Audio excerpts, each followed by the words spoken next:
Okay, here's my video review of the Otterbox Commuter series case for the Samsung Epic, and it'll be a side-by-side with the Fishbone, which is right here. Black on black.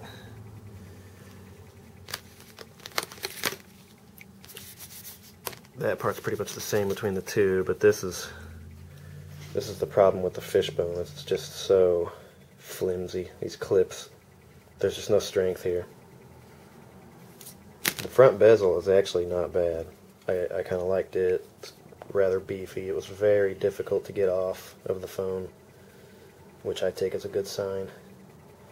I don't really like how much it covers compared to the Otterbox. The Otterbox is just all the way around the edge. It doesn't cover any of the actual screen itself. So, well, let me show you the problem I had with the... Okay, after a slight struggle, I finally got this Fishbone on here. You can see, I mean, I don't know if it really shows with the camera, but you can just kind of see how much less it grabs the phone. Doesn't seem to be quite as good. And the problem I kept having is, even if this gets squeezed in your pocket, or if you, for instance,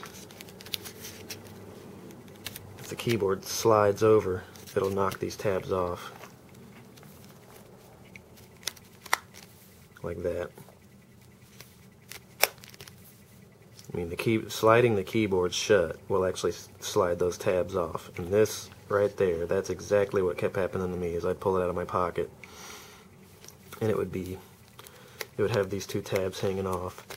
The only way I could get it to go back on is to kind of get it in place and then give it a good squeeze from the side, like that. And that's not really working. Obviously, it's a lot harder with one hand, but, you know, whatever. So, that is what kept happening to me with the Fishbone. Drove me nuts. Like it's been said before, it looks really neat, but bad design. So anyways, here's the Otterbox. It's got the,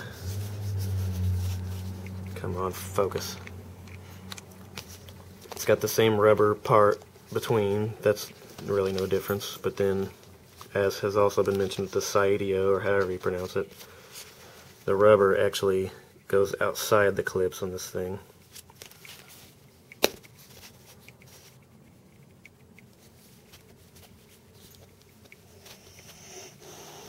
And then the great thing about this case is it's all one solid piece. I mean, that's not very flimsy at all. It's really hard to flex this thing. It's not so easy to bend the tabs around, whereas with this thing, take it off real quick. Come on.